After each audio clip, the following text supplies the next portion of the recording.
Coucou à tous, aujourd'hui je vous fais un petit post qui va être un petit peu long. Tout d'abord pour vous remercier d'avoir acheté le Thermomix avec moi et de me faire confiance, que ce soit du côté de Bayeux, en Normandie, ou dans toute la France. En tout cas, je voulais déjà vous remercier. Aujourd'hui, je vais essayer de vous faire une mise en route complète et personnalisée. Si vous avez déjà reçu votre Thermomix, eh ben, ça va vous permettre de refaire un point sur les trucs et astuces que vous devez savoir avec votre Thermomix. Et si vous allez le recevoir, eh ben, je vous invite à suivre ce qui va se passer, à la garder et ainsi vous pourrez regarder les trucs et astuces si vous avez oublié des petits détails. Je vais faire une partie où je parle comme ça et une partie où ça sera directement sur mon Thermomix pour que vous compreniez mieux. On va commencer quand vous allez recevoir votre Thermomix, ça va être sécurisé, ça va être avec Chronopost du lundi au samedi de 8h à 20h. La veille, vous recevez un petit message de confirmation pour vous donner un créneau un peu plus précis. Et la veille, vous recevez aussi un mail de la part de Vorwerk pour vous dire que votre Thermomix part de l'entrepôt.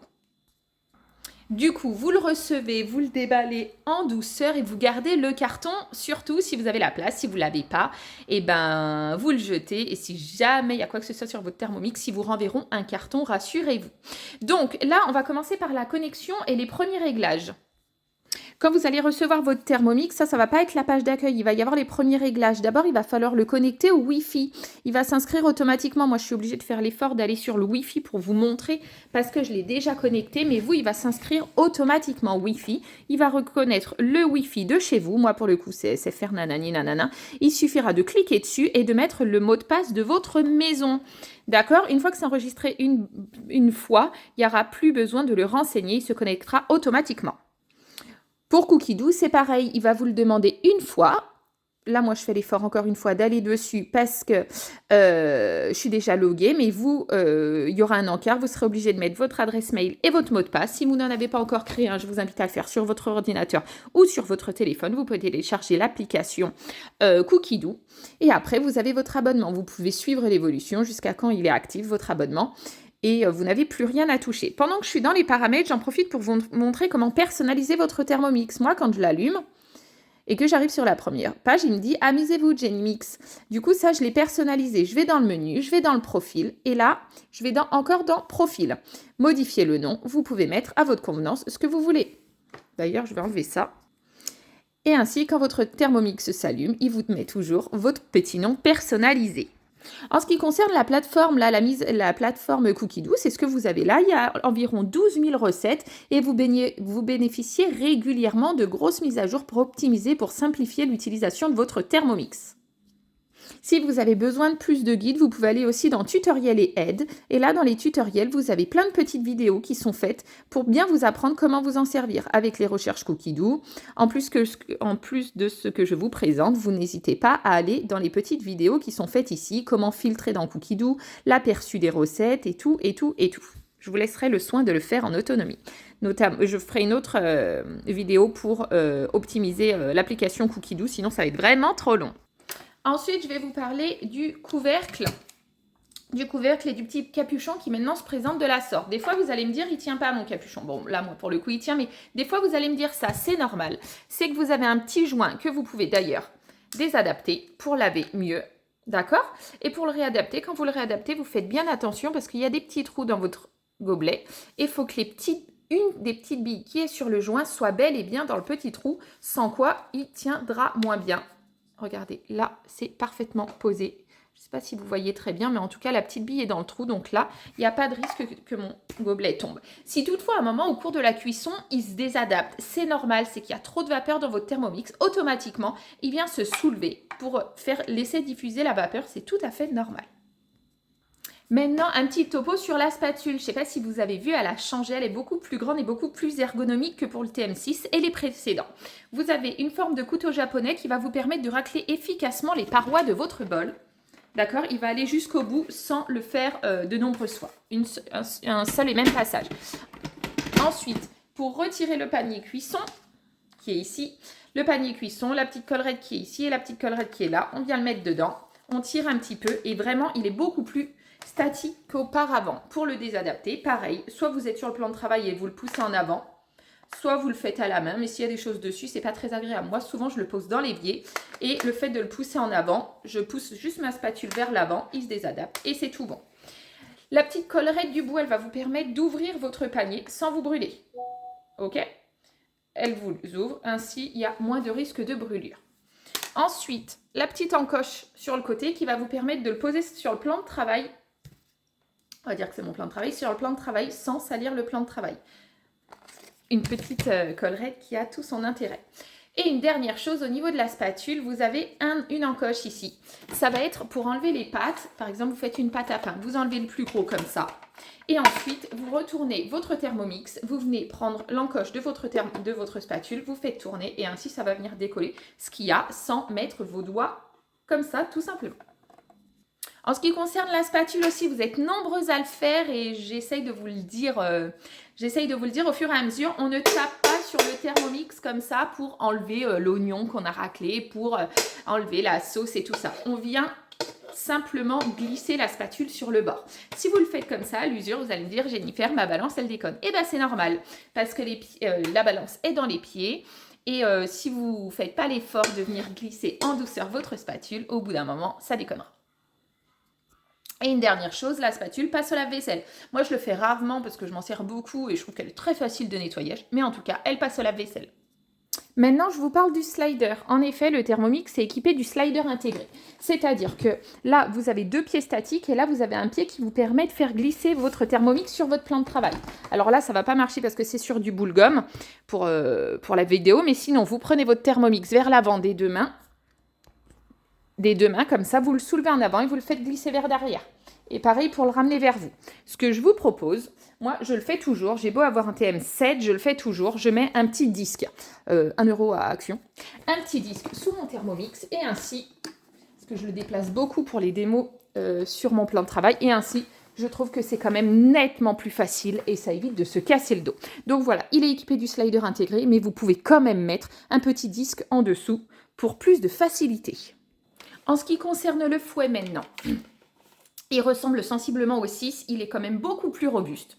Mais en tout cas, voilà, il est celui-ci. C'est marqué, pas plus de la vitesse 4. Si vous oubliez, je vous le rappelle, pas plus de la vitesse 4. Si vous utilisez une recette guidée, il ne vous dira jamais de le mettre dans une recette à vitesse 6 ou 7, au risque de le casser. Si c'est le cas, n'hésitez pas à m'appeler, on verra comment ça arrange. Pour le mettre dans votre Thermomix, c'est pas compliqué. Vous venez le poser entre les couteaux les plus rapprochés et vous venez le tourner un tout petit peu. Et votre fouet est posé. Alors, il n'y a pas besoin qu'il tienne, mais il est posé. Il n'y a pas de risque qu'il se décolle pour la moindre utilisation. Et si vous ne faites pas entre les couteaux les plus rapprochés, c'est pas grave, ça tient quand même. Je le mets là, je le tourne un tout petit peu. Et vous voyez, il faut quand même que je force pour le récupérer. Donc, il n'y a pas de problème par rapport à ça. Le fouet, vous allez l'utiliser principalement pour monter les blancs en neige, pour monter les chantilly, pour mettre dans le sorbet, pour qu'il soit beaucoup plus onctueux. Principalement, ça va être comme ça. Le couvercle, il est automatiquement détecté par votre Thermomix et il viendra se verrouiller sur le Thermomix au-dessus de la vitesse 2 et au-dessus de 100 degrés. Sans quoi, vous avez juste à le poser et il ne sera pas forcément verrouillé. Vous allez pouvoir cuisiner en fonction bol ou verre. Je vous montre l'astuce. La fonction sans couvercle, elle est là, cuisson sans couvercle. Il suffit de l'activer, vous n'êtes pas obligé de mettre le couvercle. D'ailleurs, le pictogramme vous le dit bien. Et là, vous partez pour le temps que vous voulez. Lui, il préconise 15 minutes à 100 degrés. Mais si vous avez besoin de modifier les réglages, il suffit simplement de les modifier ici et de mettre play. Et là, le Thermomix cuit. Sur la cuisson sans couvercle, ne soyez pas surpris, il n'y a pas de rotation de couteau. C'est normal, c'est pour éviter tout accident. Mais il va cuire. Vous pouvez malgré tout, au cours de la cuisson, utilisez votre spatule et venir homogénéiser votre préparation. Et au cours de la cuisson, si le verrouillage n'est pas fait, c'est-à-dire qu'il est en dessous de la vitesse de ou en dessous de 100 degrés, le verrouillage n'est pas fait, vous venez ouvrir votre couvercle, vous rajoutez vos épices, vous rajoutez un ingrédient, vous refermez votre couvercle et le simple fait de le reposer sur le bol du Thermomix, il repart automatiquement. Autrement, il se sera mis en pause. Si vous le laissez ouvert un peu trop longtemps, il se met en pause. Et encore une fois, le couvercle, c'est top comme tout le reste, il passe au lave-vaisselle. Le panier cuisson, c'est celui-là. Il y a un petit couvercle pour éviter les débordements et pour éviter de trop le remplir, parce qu'il y en a qui remplissaient. Vous avez celui-là. Ça va vous permettre de faire une multi-cuisson. Dans votre bol, vous faites par exemple cuire vos pommes de terre et au-dessus, vous faites cuire votre filet mignon. Et en dessous, pendant ce temps, votre sauce tomate est en train de se faire avec les oignons, l'ail et les épices. Ce qui permet associé ou non avec le Varoma, ce qui permet de faire un repas complet en une seule et même utilisation, on va dire en 20, 25, 30 minutes maximum. Vous allez pouvoir aussi vous en servir en guise de passoire. Vous n'avez pas de passoire à la maison, c'est pas grave, vous utilisez le panier cuisson et c'est comme une passoire. Le démontage du bol, c'est beaucoup plus facile qu'avant. Vous avez l'encoche qui est là, vous venez l'activer. Vos couteaux se sont déverrouillés. Vos couteaux se sont déverrouillés, tac, tac, tac. Et là, votre coque isolante est détachée du support en plastique. Le support en plastique, en termes d'entretien, on évite de le plonger dans l'eau grasse et tout ça parce qu'il y a plein de petits interstices à l'intérieur et vous allez vous embêter. Il suffit de passer simplement une éponge douce avec un peu de produit, de le rincer sous l'eau sans problème et de le sécher avec un savon doux. Sans quoi, ça ne s'abîmera pas et elle restera bien. Là, vous avez une coque. À l'intérieur de la coque, vous évitez de le tourner, vous évitez de secouer dans tous les sens, ça reste fragile. C'est une coque isolante phonique et thermique et elle va vous permettre de prendre le Thermomix par les côtés du bol, même si la préparation est chaude à l'intérieur. Pour le remonter, c'est tout bête. Vous revenez poser votre bol dans l'encoche. Vous remettez vos couteaux. Alors moi je le fais en l'air là pour vous montrer pour la démo, mais vous revenez comme ça. Et vous venez verrouiller. Et là, vos couteaux sont verrouillés. Il n'y a pas de risque. En ce qui concerne la prise de votre Thermomix, il est un peu plus lourd qu'avant. Vous avez la poignée là pour le prendre comme ça. Et si vous avez besoin de verser quelque chose qui est un peu plus lourd, vous pouvez la prendre comme ça et vous aider de votre autre main. Ainsi, il n'y a pas de risque, encore une fois, de brûlure. Mais vous avez la prise ici ou la prise là qui facilite votre utilisation, notamment si c'est un peu lourd. Au niveau des petits indicateurs, vous avez un indicateur 1 litre là et un indicateur 2 litres. 2 litres, et d'ailleurs c'est la quantité maximum en général qu'on préconise pour éviter tout risque de débordement. La coque en inox de chez Guy de Graine passe au lave-vaisselle bien sûr. Cette coque-là, non, pas du tout, parce qu'il y a le système de sécurité pour verrouiller le Thermomix qui est à l'intérieur. Donc surtout, cette partie-là ne passe pas au lave-vaisselle. Et en termes de sécurité pour les enfants, c'est beaucoup plus simple parce que maintenant le couteau, il n'y a plus de risque qu'il ne soit pas posé dans le bol. S'il est mal posé, de toute façon, vous ne pourrez pas venir le verrouiller via le petit curseur ici. Et surtout, si vous le posez sur la base du Thermomix, il vous mettra un défaut. En termes d'entretien de votre base de Thermomix. Alors, un simple coup d'éponge avec un petit peu de produit vaisselle suffit. Vous venez passer sur l'écran, vous venez passer sur la base, ainsi de suite, sur les côtés, tout ça. Qu'il soit allumé ou éteint, je vous conseille quand même de l'éteindre avant, moi là c'est pour la démo. Et vous venez sécher simplement. Et votre Thermomix est propre. Vous n'avez plus besoin de vous enquiquiner avec les bras où il fallait laver au coton-tige et tout. C'est beaucoup plus simple d'entretien.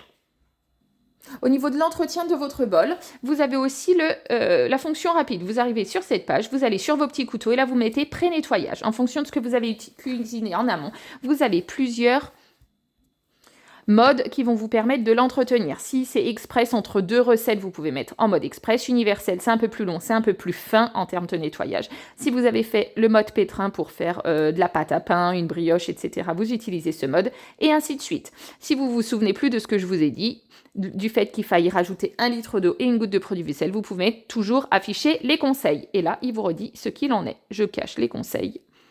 Et je reviens sur mon mode pré-nettoyage. Le mode pré-nettoyage, vous allez aussi l'avoir en version rapide. Juste le petit slide qui est ici. Vous le faites descendre en bas. Et là, vous avez votre mode pré-nettoyage qui est ici. D'ailleurs, en parlant des slides ici, en haut, toujours pareil, vous avez le minuteur. C'est-à-dire que vous allez pouvoir calculer le temps entre 2 cuissons. S'il vous dit au bout de 10 minutes de mélanger votre préparation, vous avez juste à appuyer sur votre minuteur de mélanger. Pour bien vous en souvenir, il sonnera mais il n'arrêtera pas la cuisson.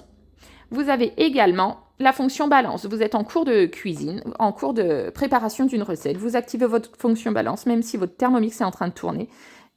Vous pourrez malgré tout peser la liste des ingrédients pour la suite. Et le mode nettoyage que je vous ai montré. Je vous parle rapidement des menus dans la cuisson manuelle. J'ai déjà dû vous en parler en démo dans mes vidéos, mais je vous en reparle rapidement. Tout ça, c'est ce qu'on a déjà vu. Les cuissons vapeur, si vous utilisez ces modes-là, c'est que vous n'utilisez pas les modes guidés qu'il y a directement dans Cookidoo, mais c'est possible. Vous avez aussi la possibilité de faire la cuisson des œufs. C'est-à-dire qu'on part des œufs froids. Si vous partez des œufs température ambiante, vous mettez un mode d'avant. Là, vous allez pouvoir faire des œufs à la coque, mi-mollet, mollet, mi-dur et dur, sans vous soucier du temps de cuisson, sans vous soucier de devoir mettre les œufs quand l'eau bout, etc., etc. Vous sélectionnez la qualité des œufs que vous souhaitez. Vous mettez votre Thermomix, de l'eau jusqu'à recouvrir vos œufs. Vous mettez votre bol et là, vous mettez play. Automatiquement, il va détecter pour combien de temps il en a. 15 minutes 03, je pense avoir fait le tour de votre mise en service. Si vous avez quelques questions que ce soit, vous n'hésitez pas. Il y a plein de trucs et astuces qui sont sur ma page Jenny Mix, que ce soit sur Facebook ou sur Instagram. Vous n'hésitez pas à vous abonner pour en savoir plus. Je mets les offres du moment. Si vous avez des amis qui veulent s'équiper, les trucs et astuces, tout ça. J'essaye de le mettre à jour le plus régulièrement possible. Sinon, je suis toujours joignable au 06 13 18 47 39. Si je réponds pas, vous n'hésitez pas à me laisser un petit message. Et je vous rappellerai dès que j'ai votre message. Bonne journée!